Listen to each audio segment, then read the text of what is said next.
Prior to Nvidia announcing their earnings last week, Jim Cramer said Nvidia's valuation was warranted. You know what happened after earnings. The stock hit a $2 trillion market capitalization. Jim Cramer said to nail Nvidia, you needed the opposite of conventional investing wisdom. Jim Cramer urges investors to focus on the big picture and the potential of groundbreaking companies, rather than getting boggled down in inside baseball stuff. Cramer recommends Nvidia as a long-term investment opportunity, highlighting its performance despite market challenges and the importance of doing thorough research or having a qualified teacher explain the company's potential. At time, I am stopped a lot and thanked for Nvidia. But why did I have to take the extreme and shockingly irrational action of slapping the name Nvidia on my half pit bull, half who knows what rescue mutt to cut through the clutter? All right, let's figure this out. First, I blame the big picture strategists, the talking heads who endlessly fixate on the Fed, and then the Fed, including every Fed official who wants to share his or her opinion on interest rates. I'm not against keeping one eye on the Fed. That's essential, something I learned in 1982 when I was at Goldman Sachs. They reminded me that high interest rates can take money from stocks as an asset class, and of course they can signal that there's going to be higher inflation. But even though the Fed took rates extremely high in the early 80s, nobody ever suggested you should avoid Microsoft or Intel because rates were volatile. You would have missed out on two of the best runs in history if you did that. These days, though, we treat interest rates as the be-all and end-all. Some of these pontificators make it sound like you shouldn't own any stocks at all if the Fed's not going to cut rates. Geez, I was making millions of bucks in the market back then when rates were twice as high as they are now, and this is coming after 11 straight hikes. Hey, look, I'm sorry to be so blunt about it, so meretricious, but I can't come up with a more diplomatic way to say it. I just think the Fed and the bond market and the yield curve have become blinders. They keep you from buying high-quality stocks.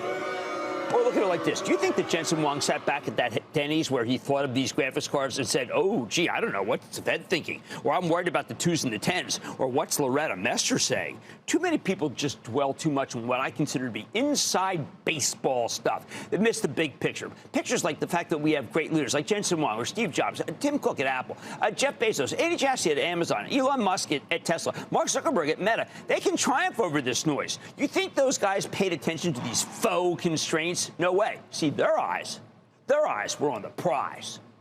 In the end, all this Fed talk is only relevant to super large hedge funds, the ones so big that individual stocks aren't enough to move the needle, so they don't even invest in them. These managers obsess over the big picture because they can only invest in the averages. Too much macro, not enough willingness to get your hands dirty learning about GPUs versus CPUs and generative this and large language models that. Notice how rarely they ever talk about individual stocks. Notice how rarely they ever help you. Then there's the cynicism. Oh, we got this bias in the media. Anyone who's made a lot of money is treated with a certain level of suspicion, with the exception of the saint of Warren Buffett. Everyone seems to be purely out for themselves. What if there are actual leaders who genuinely have a long-term vision, one that can make you a lot of money if you just stick with them? That's why I say own Nvidia, don't trade it, or own Apple, don't trade it. There's no other way to get through to people that these CEOs aren't simply overpaid carnival barkers. Or how about a belief that no company can be as big as Nvidia or Apple or the other trillionaire names? Their size makes them suspect. But why does Nvidia have to be held to the standards of the small fry when it's starting a new industrial revolution based on super-fast computing? It's not alchemy, for heaven's sake. It's blood, it's sweat, and it is indeed chairs. It is. All right, go back 24 hours if you doubt me. Go back to what people were saying. Say it over. Let's go back to what people were saying Tuesday. All right? The long knives were out for Nvidia here and many other places because so many people just know. Well, let's put it this way. I don't think the critics even knew what this company did.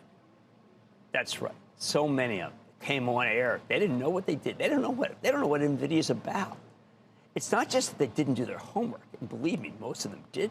It's that they hadn't had a chance to go behind the scenes and know what this company is about. Nearly 5 years ago, I went to NVIDIA's headquarters, and Jensen Huang asked me to speak to a computer. What he said was itching to paint whatever I wanted it to. I mean, looked at scans. I told the computer, though, I wanted a Cézanne seascape. A few seconds later, there it was. The machine knew Cézanne didn't paint seascapes, but it gave it the old computer science try, and it worked. Jensen watched my amazement with glee.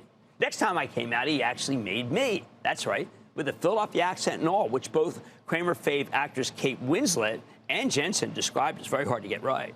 Even I could barely tell the difference, except the Jensen-made Cramer knew more about how to put on a show than I did. Each time I come back from Nvidia World Headquarters and try to explain my amazement, but nobody believed. One time I talked about how a fast food restaurant chain could replace the person on the drive-through speakerphone with a computer that speaks 27 languages, never makes a mistake, labor savings, errors banished, people of all nationalities picking your restaurant because of this Nvidia system. Not one of these companies had any interest, not even a French fries worth of curiosity. If I were frustrated, you can only imagine what Jensen felt like. And then out of nowhere, ChatGPT.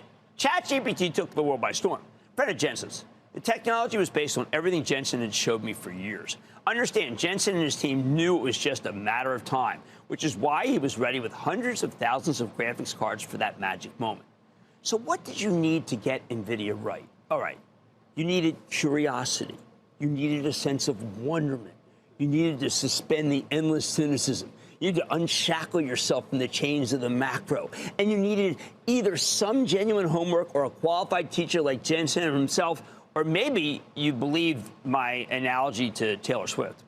Bottom line, in short, to nail Nvidia, you need to do the exact opposite of everything that captures the conventional wisdom of modern-day investing in this country.